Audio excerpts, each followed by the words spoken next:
Hi hello എല്ലാവർക്കും Bablu and എൻജോസ് വ്ളോഗ്സിലേക്ക് സ്വാഗതം. ഇന്നൊരു കുക്കിംഗ് വീഡിയോ ആണ്. നമ്മുടെ വീട്ടിലുണ്ടായിട്ടുള്ള കുറച്ച് ഐറ്റംസ് വെച്ചിട്ട് ഇന്നൊരു തോരൻ ഉണ്ടാക്കാമെന്ന് വിചാരിച്ചു കേട്ടോ. അപ്പോൾ ഈ തോരൻ എന്താണെന്നുള്ളതെല്ലാം ഞാൻ പറയാം.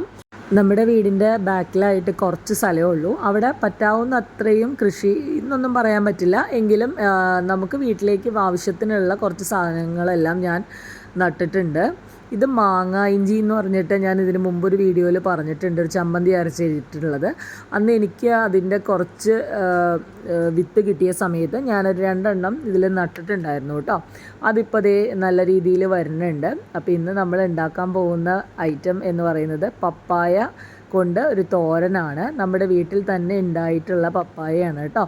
ഈ പപ്പായ ഞങ്ങൾ നട്ടതൊന്നുമല്ല, നമ്മളെപ്പോഴോ കടയിൽ നിന്ന് വാങ്ങിച്ച പപ്പായയുടെ സീഡ്സ് ബാക്കിൽ എപ്പോഴയോ ഇട്ടിട്ടുണ്ടായിരുന്നു, അങ്ങനെ ഉണ്ടായതാണ്. പക്ഷേ അത് നമുക്ക് ഭയങ്കര ഒരു കഷ്ടമായിട്ട് തോന്നി. ആ 2 പപ്പായ മരവും നമുക്ക് വെട്ടിക്കളയേണ്ടി വന്നു. കാരണം നമ്മുടെ മതിലിനോട് ചേർന്നിട്ടായിരുന്നു അത് ഉണ്ടായത്. അതുകൊണ്ട് തന്നെ മതിലിന് പൊളിഞ്ഞു വീഴും എന്നുള്ളൊരു അവസ്ഥയിലെത്തി. അങ്ങനെ നമ്മൾ ആ പപ്പായ വെട്ടിക്കളഞ്ഞു. അങ്ങനെയാണ് നമുക്ക് ഇത്രയും പപ്പായ ഒരുമിച്ച് പറിക്കേണ്ടി വന്നത്. അത് ശരിക്കും പറഞ്ഞാൽ അത്രയൊന്നും ആയിട്ടൊന്നും ഉണ്ടായിരുന്നില്ല. പക്ഷേ എങ്കിൽ പോലും നമ്മൾ പിന്നെ അത് കണ്ടിന്യൂ ചെയ്ത് കഴിഞ്ഞാൽ മതിലിനൊരു ഇഷ്യൂ വരും എന്നുള്ളത് കൊണ്ട് തന്നെയാണ് നമ്മൾ 2 പപ്പായയും നമ്മൾ വെട്ടിക്കളഞ്ഞത്. വേറെ 2 എണ്ണം കൂടി നിൽക്കുന്നുണ്ട് കേട്ടോ. അപ്പോൾ അതുകൊണ്ട് എനിക്കൊരു സന്തോഷമുണ്ട്. അപ്പോൾ ഞാൻ ഇതെല്ലാം നന്നാക്കി നല്ല രീതിയിൽ കഴുകി, അപ്പോൾ നല്ല കറയുണ്ട് കേട്ടോ. അപ്പോൾ ആ കറയെല്ലാം പോകാനായിട്ട് കുറച്ച് വെള്ളത്തിലൊക്കെ ഇട്ട് വെച്ചു. ആ ഒരു സമയം കൊണ്ട് ഈ ഒരു പപ്പായയുടെ തൊണ്ടും ആ ഉണ്ടായ സ്വീറ്റ്സും കൂടി ഞാൻ ജസ്റ്റ് പുറകിൽ കൊണ്ടേ ഇട്ടു. ഇത് പിടിക്കാനൊന്നും അല്ല കേട്ടോ, കാരണം പഴുത്ത പപ്പായയുടെ സീഡ്സ് ആയിരിക്കുള്ളൂ പിടിക്കുന്നത്. ഇത് ഞാൻ വെറുതെ കൊണ്ടേ ഇട്ടതാണ് അവിടെ.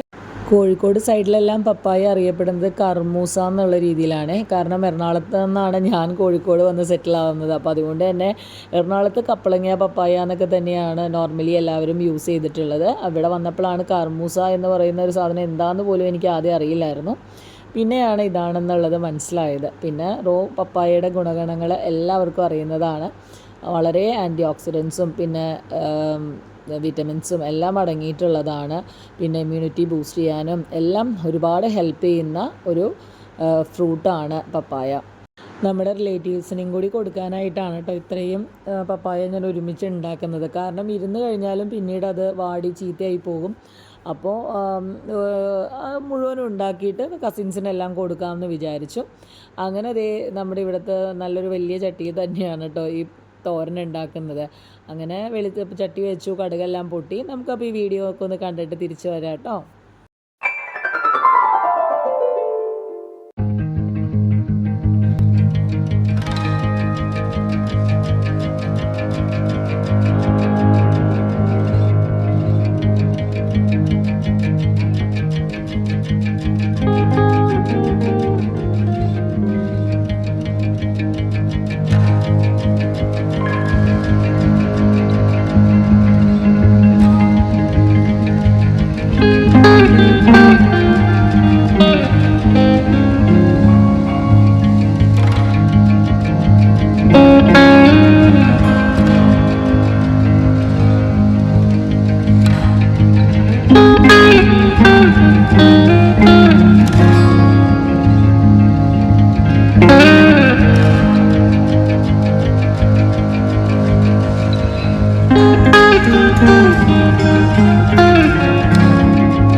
അങ്ങനെ പപ്പായ ഹാഫ് കുക്കായിട്ടുണ്ട്. അപ്പം നമുക്ക് ഇതിലോട്ട് ചേർക്കേണ്ട അരപ്പ് നമുക്ക് റെഡിയാക്കാം കേട്ടോ.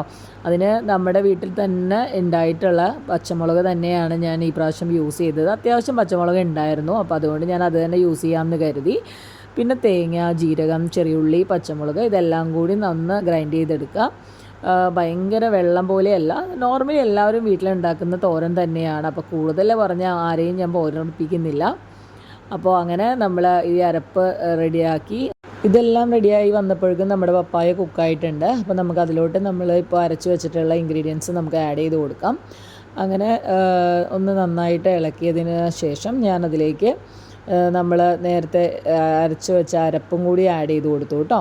അപ്പോൾ ആദ്യം ഞാനതിനെ നന്നായിട്ട് മിക്സ് ചെയ്തിട്ടില്ല. ഒന്ന് സ്പ്രെഡ് ചെയ്ത് കൊടുത്തതിന് ശേഷം അതിനെ കുറച്ച് നേരം അടച്ചു വെച്ച് വേവിച്ചു.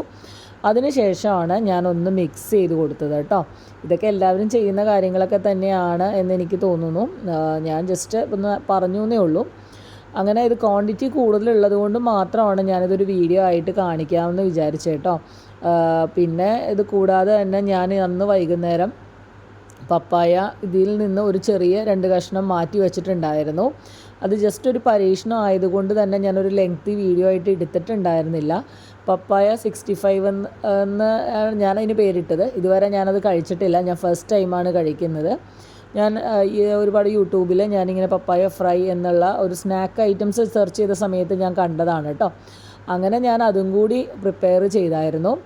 അത് വേറൊന്നുമില്ല, ഒരു 2 ടേബിൾ സ്പൂൺ കോൺഫ്ലവറും ഒരു 2 ടേബിൾ സ്പൂൺ അരിപ്പൊടിയും പിന്നെ ഇത്തിരി കുരുമുളക് പൊടിയും മഞ്ഞൾപ്പൊടിയും മുളക് പൊടിയും എല്ലാം കൂടി ഉപ്പും പിന്നെ ഒരു ചിക്കൻ മാജിക് ക്യൂബ്സും കൂടി ആഡ് ചെയ്തിട്ട് ഒന്ന് നന്നായിട്ട് ഒന്ന് മിക്സ് ചെയ്തതിന് ശേഷം നമ്മൾ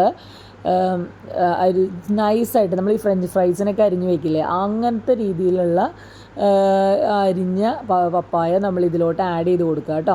എന്നിട്ട് നന്നായിട്ട് മിക്സ് ചെയ്തതിന് ശേഷം നല്ല വെളിച്ചെണ്ണയിൽ നന്നായിട്ട് വറുത്ത് കോരി കഴിഞ്ഞാൽ നമ്മൾക്ക് കുട്ടികൾക്കൊക്കെ ഭയങ്കര ഇഷ്ടപ്പെടും കേട്ടോ. നമ്മൾ ഈ കടയിൽ നിന്ന് മേടിച്ച് കൊടുക്കുന്ന സ്നാക്സിനേക്കാളും ഒക്കെ ഒരുപാട് കുട്ടികൾക്ക് ഇഷ്ടപ്പെടുന്ന ഒരു ഐറ്റമാണ്. അങ്ങനെ നമ്മുടെ തോരനും പപ്പായ ഫ്രൈ എല്ലാം റെഡി ആയിട്ടുണ്ട്. പിന്നെ ഞങ്ങൾക്ക് ഇന്ന് ലഞ്ചിന് ഒരു ഫിഷ് ഫ്രൈയും കൂടി ഞാൻ പ്രിപ്പയർ ചെയ്തു കേട്ടോ. സാധാരണ മസാലയെല്ലാം പുരട്ടി ഫിഷ് ഫ്രൈ ചെയ്യാനിട്ടു.